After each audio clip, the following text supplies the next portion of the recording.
नमस्कार, मैं चांदनी पाठक कृषि समृद्धि में आप सभी का स्वागत है। आइए नजर डालते हैं आज की मुख्य खबरों पर।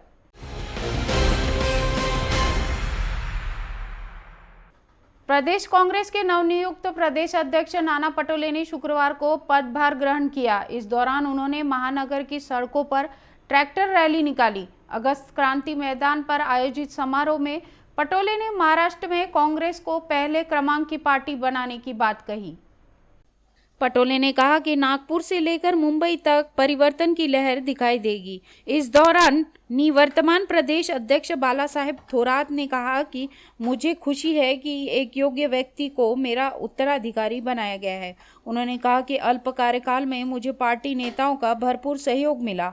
थोरात ने कहा कि पूरी पार्टी पटोले के साथ खड़ी रहेगी। पार्टी की वरिष्ठ नेता रजनी पाटिल ने कहा कि पार्टी की गुटबाजी को छोड़कर सभी को साथ लेकर चलने की जरूरत है। ब्यूरो रिपोर्ट, कृषि समृद्धि। प्रदेश सरकार की ओर से छत्रपति शिवाजी महाराज की जयंती केवल 100 लोगों की मौजूदगी में मनाने की अनुमति दिए जाने को लेकर विपक्ष ने निशाना साधा है। सरकार के गृह विभाग की ओर से 19 फरवरी को शिवाजी महाराज जयंती उत्सव मनाने को लेकर परिपत्र जारी किया है। इसके अनुसार शिव जयंती पर किसी प्रकार की प्रभात फेरी, बाइक रैली, जुलूस नहीं निकाला जा सकेगा।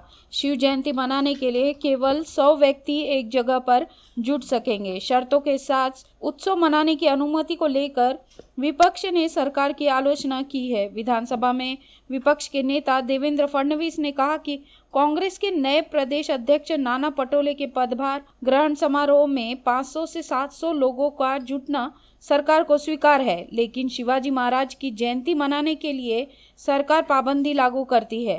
पहले 10 लोगों और फिर 100 लोगों की मौजूदगी में जयंती मनाने की अनुमति दी गई। फडणवीस ने कहा कि यह सवाल है कि सरकार कौन चला रहा है। पहले एक फैसला किया जाता है, फिर उसको बदल दिया जाता है। ब्यूरो रिपोर्ट, कृषि समृद्धि। किसान आंदोलन की आवाज दिल्ली से महाराष्ट्र तक पहुंच गई है। राज्य के किसान सिंघू और गाजीपुर में डटे किसानों की सपोर्ट में आ गए हैं। इसी कड़ी में शेतकरी समिति ने आनंद गांव में मांजलगांव तक बैलगाड़ी मार्च निकाला, जिसमें किसानों ने 20 किलोमीटर का सफर तय कर कृषि कानूनों के खिलाफ अपना विरोध दर्ज किया। किसान नेता गंगभीषण थावरे के नेतृत्व में 50 बैलगाड़ियों सहित किसानों का जत्था सड़क पर उतरा। इस दौरान केंद्र सरकार के खिलाफ जमकर नारेबाजी हुई। किसानों ने कृषि कानून रद्द करने की मांग को लेकर ज्ञापन प्रशासन को सौंपा। उधर हरियाणा के बहादुरगढ़ में किसान नेता टिकैत भी जमकर गरजे। उन्होंने महापंचायत में कहा कि हम देश भर में मार्च निकालेंगे। भारत आजाद है, लेकिन गुजरात के लोग कैद में हैं। वे आंदोलन में शामिल नहीं हो पा रहे हैं। टिकैत ने कहा कि अब कृषि कानूनों की वापसी होने पर ही घर वापसी करेंगे। अपना मंच और पंच नहीं बदलेंगे। सिंघू बॉर्डर पर हमारा ऑफिस बना रहेगा। सरकार चाहे तो हम बात करने को भी तैयार है। ब्यूरो रिपोर्ट, कृषि समृद्धि। बीड़ के वीर अस्पताल के शौचालय में मृत प्रीमैच्योर बेबी मिलने के मामले में पुलिस ने एक महिला को हिरासत में ले लिया है, जिसके बाद महिला का बयान दर्ज किया गया। बताया जा रहा है कि महिला ने जानकारी दी कि प्रीमैच्योर बेबी उसी का है। हालांकि मामले में पर्दा उठाने के लिए महिला का डीएनए टेस्ट कराया जाएगा। अस्पताल में 6 महीने का मृत प्रीमैच्योर बेबी मिलने पर पुलिस ने अस्पताल का दौरा किया और जानकारी जुटाई। पुलिस गुरुवार से मामले की जांच कर रही है। अस्पताल के सभी सीसीटीवी फुटेज की जांच करने के बाद पुलिस निरीक्षक रवि सानप और सहयोगियों ने महिला को शाहूनगर इलाके से हिरासत में ले लिया है। शुक्रवार सुबह उससे पूछताछ की गई। पुलिस के मुताबिक अब डीएनए टेस्ट के बाद ही सच्चाई सामने आएगी। पुलिस स्टेशन में धारा 318 के तहत मामला दर्ज किया गया। आगे की जांच पुलिस कर रही है। ब्यूरो रिपोर्ट, कृषि समृद्धि। राज्य में कोरोना संक्रमण के मामले एक बार फिर बढ़ने लगे हैं। शुक्रवार को राज्य में कोरोना संक्रमण के 3670 नए मामले सामने आए। पिछले कुछ सप्ताह में सबसे ज्यादा है। बुधवार से शुक्रवार तक लगातार 3 दिन राज्य में नए कोरोना संक्रमितों का आंकड़ा 3000 से ज्यादा मिला है। वहीं मुंबई में कोरोना संक्रमण की दर पिछले कुछ दिनों से लगातार बढ़ रही है। मंगलवार को मुंबई महानगर में कोरोना के 375 नए मरीज मिले, जो शुक्रवार को बढ़कर 599 तक पहुंच गए। राज्य सरकार के स्वास्थ्य मंत्रालय द्वारा जारी आंकड़ों के मुताबिक शुक्रवार को राज्य में कोरोना संक्रमण के 3670 नए मामलों की पुष्टि हुई है। इस दौरान मुंबई ठाणे विभाग में सबसे ज़्यादा 1016 नए मामले सामने आए हैं, जिनमें से 599 मामले मुंबई महानगर पालिका क्षेत्र में हैं। मुंबई में कोरोना संक्रमण के 558 नए मामले सामने आए थे, जो बीते कुछ सप्ताह में सबसे ज्यादा थे, लेकिन शुक्रवार को यह आंकड़ा नई ऊंचाई पर पहुंच गया। ब्यूरो रिपोर्ट, कृषि समृद्धि। भाजपा के विधायक गोपीचंद पडलकर के पुणे के जेजुरी में अहिल्या देवी होलकर की प्रतिमा का अनावरण करने की कोशिश से विवाद पैदा हो गया है। दरअसल प्रतिमा का अनावरण शनिवार को राष्ट्रीय कांग्रेस पार्टी अध्यक्ष शरद पवार करने वाले थे, लेकिन पडलवार शुक्रवार सुबह अंधेरे में ही प्रतिमा के अनावरण की कोशिश करने लगे। उन्होंने प्रतिमा के अनावरण का ऐलान भी किया। हालांकि प्रदेश के गृह मंत्री अनिल देशमुख ने कहा कि पडलकर प्रतिमा का अनावरण नहीं कर पाए हैं। इस दौरान पडलकर ने पवार पर टिप्पणी की। उन्होंने कहा कि पवार जैसे गलत प्रवृत्ति के आदमी के हाथों प्रतिमा का अनावरण होने से अहिल्या देवी का अपमान होगा। राज्य के तमाम लोगों की भावना है कि भ्रष्ट आदमी का हाथ अहिल्या देवी के चरण को न लगे, इसलिए मैं प्रतिमा के अनावरण हो जाने की घोषणा करता हूं। वहीं गृह मंत्री देशमुख ने ट्वीट करके कहा कि पुलिस ने अहिल्या देवी के प्रतिमा का अनावरण करने की पडलकर की कोशिश गुरुवार को नाकाम कर दिया। पुलिस की ओर से पडलकर के खिलाफ उचित कार्रवाई की जा रही है। ब्यूरो रिपोर्ट, कृषि समृद्धि। पुणे में आत्महत्या करने वाली भीड़ की 22 वर्षीय पूजा चौहान की आत्महत्या के मामले में सोशल मीडिया पर वायरल हो रहे ऑडियो क्लिप्स की जांच की मांग करते हुए विधानसभा में विपक्ष के नेता देवेंद्र फडणवीस ने राज्य के पुलिस महानिदेशक को पत्र लिखा। फडणवीस ने लिखा है कि ऑडियो क्लिप सभी जगह फॉरवर्ड हो रहे हैं, साथ ही इस मामले को लेकर बंजारा समाज में नाराजगी है, इसलिए इस मामले की विस्तृत जांच की जानी चाहिए। फडणवीस ने पत्र में लिखा है कि पूजा चौहान की आत्महत्या से जुड़े 12 ऑडियो क्लिप उनके कार्यालय को भी मिले हैं। पत्र के साथ ऑडियो क्लिप भी डीजीपी को भेजी गई है। ऑडियो सुनने के बाद सवाल खड़े होते हैं कि इस बातचीत का मतलब क्या है? क्या उसे आत्महत्या के लिए मजबूर किया गया है?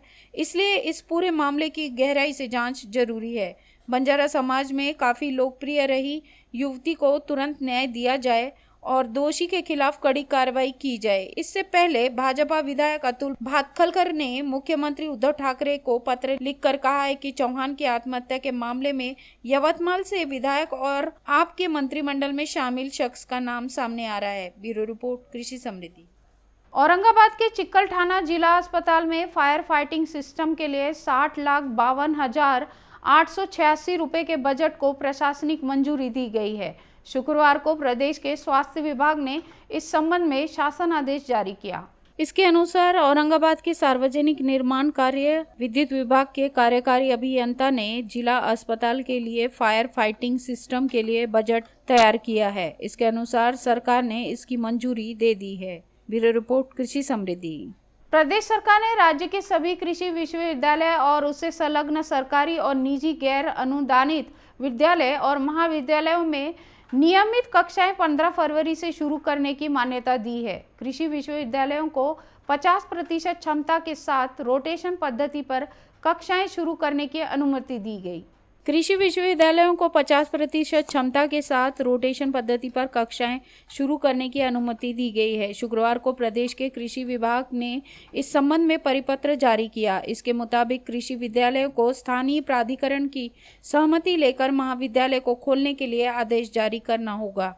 कृषि विश्वविद्यालयों को संलग्न विद्यालय और महाविद्यालय खोलने के लिए संबंधित मनपा आयुक्त अथवा जिलाधिकारी से चर्चा करके कोरोना की स्थानीय परिस्थिति को ध्यान में रखते हुए कक्षाएं शुरू करने की तैयारी करनी होगी। कृषि विश्वविद्यालयों को केंद्र व राज्य सरकार और विश्वविद्यालय अनुदान आयोग के 5 नवंबर 2020 के दिशा निर्देशों का पालन करना होगा। इससे पहले सरकार ने राज्य के गैर कृषि विश्वविद्यालयों और उसके अधीन महाविद्यालयों को 15 फरवरी से शुरू करने की अनुमति दी थी। ब्यूरो रिपोर्ट, कृषि समृद्धि। प्रदेश में लगभग 14,000 ग्राम पंचायतों में हुए चुनाव में चुने जाने वाले सरपंच, उप सरपंच और ग्राम पंचायत सदस्य को ग्राम विकास के विभिन्न विषयों के बारे में प्रशिक्षण दिया जाएगा। पुणे के यशदा महापंचायत राज प्रशिक्षण केंद्र और पंचायत समितियों के गट विकास अधिकारियों के माध्यम से प्रदेश के विभिन्न इलाकों में प्रशिक्षण शिविर लगाए जाएंगे। प्रदेश के कांग्रेस विकास मंत्री अहसन मुशर्रफ ने शुक्रवार को यह जानकारी दी। उन्होंने बताया कि सरपंच, उप सरपंच और ग्राम पंचायत सदस्यों को चरणबद्ध तरीके से प्रशिक्षण दिया जाएगा। पहले चरण में 77,500 लोगों को प्रशिक्षण दिया जाएगा। उसमें 30,000 महिला सदस्यों और पेशा क्षेत्र के 6,000 सदस्यों का समावेश होगा।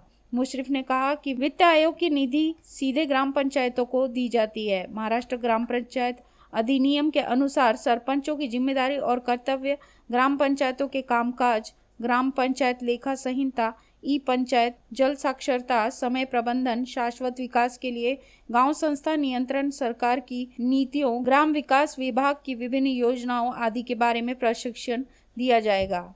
ब्यूरो रिपोर्ट, कृषि समृद्धि। इसी के साथ आज के मुख्य समाचार यहीं समाप्त होते हैं। तब तक के लिए देखते रहिए कृषि समृद्धि। नमस्कार।